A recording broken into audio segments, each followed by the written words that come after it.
Hello students, most welcome in talent coaching. आज आप लोग सभी बच्चों को वास्तविक संख्या रियल नंबर के बारे में पढ़ाने जा रहे हैं। इससे पहले आप लोगों को बेसिक जानकारी रखना जरूरी है, जैसे पूर्ण संख्या होल नंबर, प्राकृत संख्या नेचुरल नंबर, सम संख्या इवन नंबर। अब सबसे पहले हम शुरुआत कर रहे हैं पूर्ण संख्या के बारे में। शून्य से शुरू होने वाली गिनती की संख्या को पूर्ण संख्या कहते हैं, जैसे 0, 1, 2, 3, 4 इत्यादि etc। प्राकृत संख्या नेचुरल नंबर, गिनती की संख्या को प्राकृत संख्या कहते हैं, जैसे 1, 2, 3, 4, 5, 6 etc।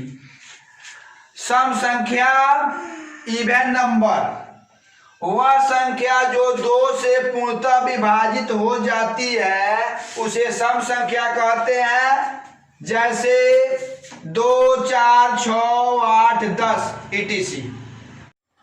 इससे पहले आप लोगों को हम समझा चुके हैं प्राकृत संख्या, पूर्ण संख्या, सम संख्या। चलिए अब हम विषम संख्या के बारे में समझाने जा रहे हैं, विषम संख्या और नंबर के बारे में। तो वह संख्या जो 2 से पूर्णतः विभाजित नहीं होती है उसे विषम संख्या कहते हैं, जैसे 1, 3, 5, 7, 9। अब अभाज्य संख्या के बारे में समझाने जा रहे हैं। अभाज्य संख्या को हम रूट संख्या भी कहते हैं, जिसको हम अंग्रेजी में प्राइम नंबर कहते हैं। अब चलिए अभाज्य संख्या किसे कहते हैं इसके बारे में जानें।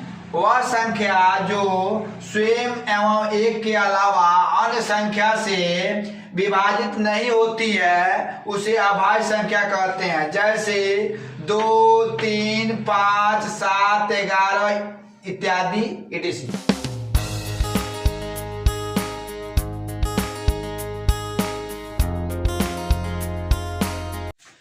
वास्तविक संख्या के बारे में जानिए। इससे पहले बेसिक तो हम अभी समझाए, वास्तविक संख्या किसे कहते हैं। तो परिमेय और अपरिमेय के समुच्चय को वास्तविक संख्या कहते हैं। परिमेय और अपरिमेय के समुच्चय को वास्तविक संख्या कहते हैं। वास्तविक संख्या के दो भेद हो गए, पहला परिमेय संख्या और दूसरा अपरिमेय संख्या।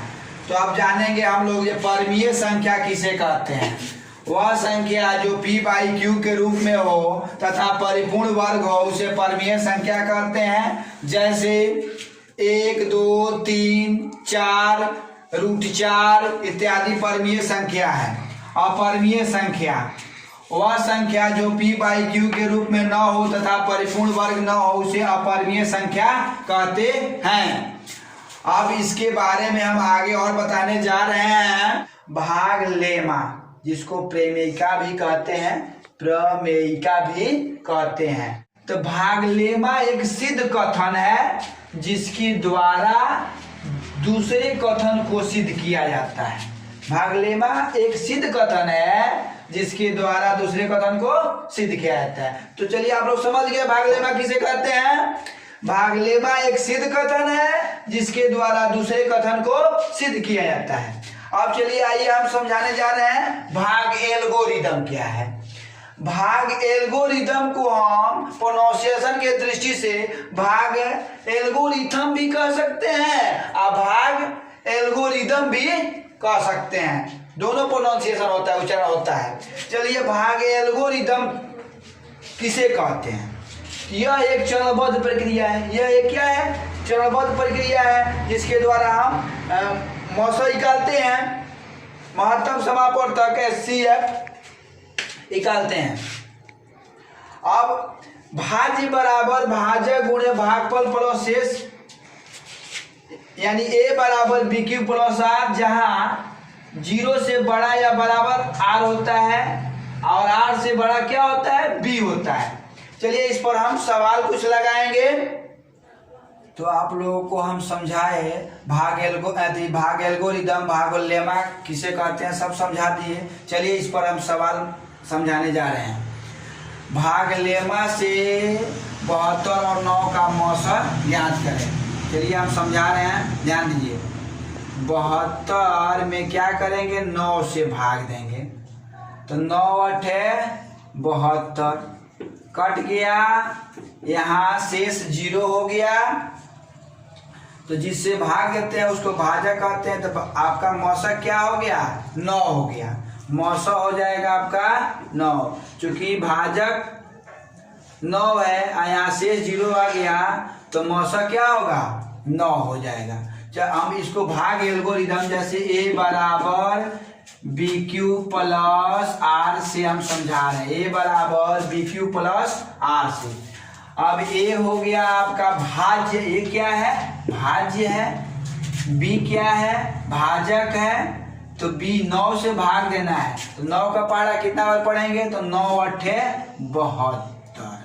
यहाँ तो शेष 0 हो गया, जैसे ही शेष 0 हो गया तो जो भाजक होगा वह मौसा हो जाएगा, जैसे ही शेष 0 हुआ भाजक क्या हो जाएगा, मौसा हो जाएगा। तो मौसा हम क्या लिखेंगे, मौसा बराबर 9। तो आप समझ गए, a बराबर b q plus r, a जहां भाज्य है, b भाजक है, q भागफल है, r शेष है। तो 72 भाज्य बैठा दिए, भाजक है 9, तो 9 अठे 72, शेष 0 हो गया, जैसे ही शेष 0 होता है तो भाजक क्या हो जाता है, मौसा हो जाता है। तो मौसा आपका क्या हुआ, 9 हो गया।